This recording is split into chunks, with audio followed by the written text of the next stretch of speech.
This is an Emergency Medicine Resident Student Association presentation on due process. The RSA seeks to educate our residents and medical students today in order to make educated decisions tomorrow. So what is due process? Due process requires fair treatment through the normal judicial system. The 5th and 14th Amendments of the United States Constitution each contain a due process clause. It is essentially the concept that prohibits others from taking a person's life, liberty, or property without due process of law. Due process means fair treatment for everyone. It's the legal requirement that the state must respect all legal rights that are owed to a person. Due process balances the power of the law of the land and protects the individual person from it. When a government harms a person without following the exact course of the law, this constitutes a due process violation, which offends the rule of law. Because of due process, it is unconstitutional to be fired from your job for unjust reasons. Due process means that an employer must give an employee advance notice that they will be fired, and give them the chance to be heard at a hearing. At a hearing, the employer must show that it has a good reason for firing the employee, and the employee has a chance to argue that he or she should stay employed. So how does this affect me? Well, some hospitals and contract management organizations attempt to deny physicians their due process rights. This widespread practice threatens physician autonomy. Emergency physicians, as well as other physicians, require autonomy so they may advocate for their patients and practice free from corporate influence. The threat of termination from a hospital medical staff, without the right of a fair hearing, would prevent most physicians from advocating for their patients in an honest and genuine manner. Thankfully, there are many laws and provisions that protect physicians' due process rights. The U.S. Constitution binds government-owned or operated hospitals to due process rights for their physicians. Federal courts have held that physicians have a property right in their medical staff membership, so we essentially get a pre-deprivation hearing, or a hearing before we lose our privileges.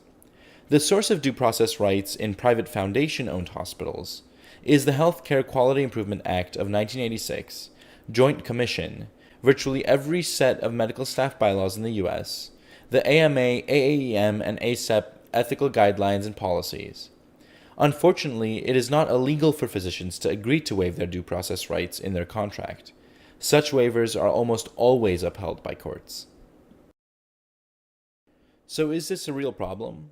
Well, many hospitals and physician groups have clauses in contracts that strip physicians of their due process rights.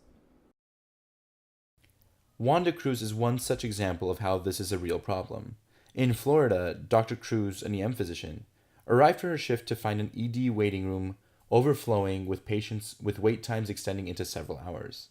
Previously, this ED had double coverage during the busy season and even a contingency plan for on-call coverage for such situations.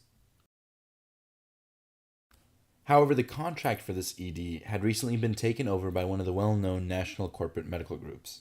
With profits as their bottom line, the CMG had cut back to single coverage and done away with the on-call physician, leaving the single physician to deal with a certainly unsafe situation. Unfortunately, in that plethora of waiting room patients was a mistriaged gentleman who was having a stroke. By the time he was seen, he was now outside the window of intervention, and needless to say, his outcome was less than optimal. Wanda Cruz was devastated. The next morning, at the end of her shift, she walked past the hospital CEO, who noted that she wasn't her usual cheerful self, and inquired how her night shift had been. She noted what a terrible shift she had just endured, and asked if they could speak the next day. The discussion focused on patient safety and the significant cutback in coverage. The CEO called the CMG to discuss the situation. The very next day, the M physician was fired. No hearing, no explanation, no due process. This is the story of Wanda Cruz. Another example is what happened with the Akron-based Summa Emergency Associates group. Summa Emergency Associates, a physician-owned group in existence for 40 years, was suddenly terminated and replaced by U.S. Acute Care Solutions in all of the emergency departments within the health system over the holiday season. Although USACS is touted as physician-owned, it also has a major private equity partner, which creates lay influence over their operations.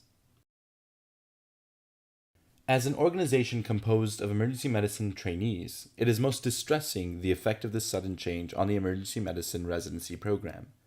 This includes the loss of the program leadership, including the program director, Dr. Shard Jwayed, the 2017 winner of the ACGME Parker J. Palmer Courage to Teach Award, loss of their well-established, well-vetted core faculty members with decades of dedication to the education of the Summa EM residents, disruption of ED-based clinical training, as well as the potentially negative impact on residency recruitment.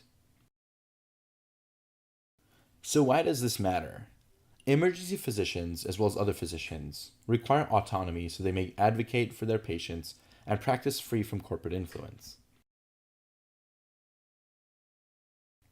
As a matter of public policy and medical ethics, all physicians require due process rights in hospitals.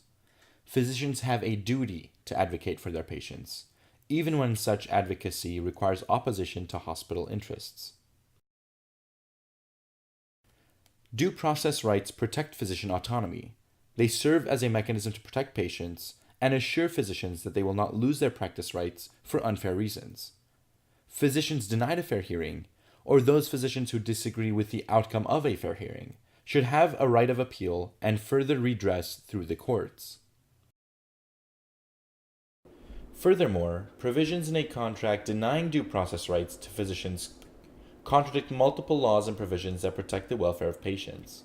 So, emergency medicine practice groups should extend due process rights to their physician members as a matter of patient well-being. Emergency departments function as society's safety net, often taking care of patients who have no other access to medical care.